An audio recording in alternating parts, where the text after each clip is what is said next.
Der er 2 måder, man kan blive begravet på. En af måderne er f.eks., at man kan blive brændt. Det hedder en kremering. Ellers så kan man komme i en kiste, så derefter ned i jorden. Her ser vi en, som bliver kremeret og bliver begravet ned i jorden, enten anonym eller med en gravsten.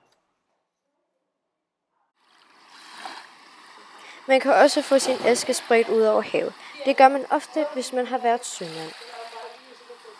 Nu skal vi videre til, når en person dør, og vil begraves på den mest eftertragtede måde, nemlig med en ceremoni og derefter ned i jorden i en kiste.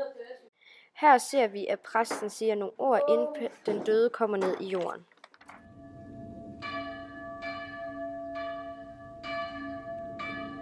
Her bliver personen sat ned i jorden. Nu frelser præsten den døde person, mens han kaster jorden ned 3 gange. Mens han gør det, siger han, at jorden er du kommet, til jorden skal du blive, og i jorden skal du igen opstå.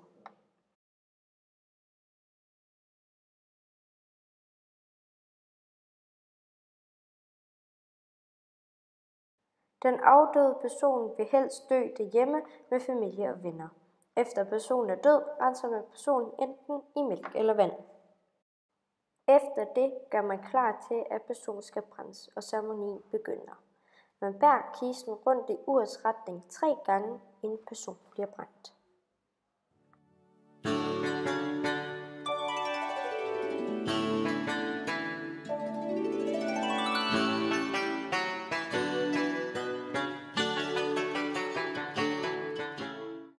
Efter det går sønnen af en afdød person rundt i urets retning 3 gange, og efter det sætter ild til bålet uden at kigge.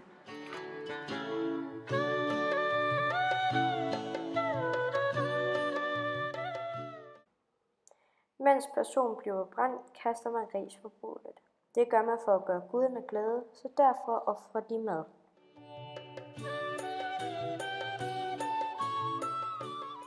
Efter det sætter de sig ved bålet for at bede de hellige skrifter til guderne som alt held for den person, som er død.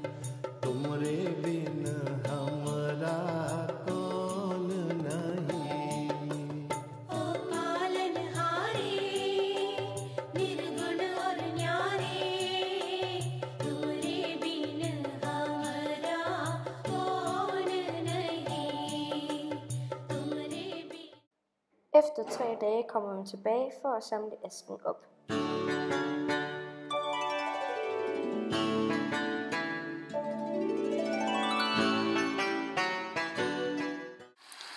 Derefter tager man ud til den nærmeste hellige flod for at sprede asken, men helst Gangasfloden.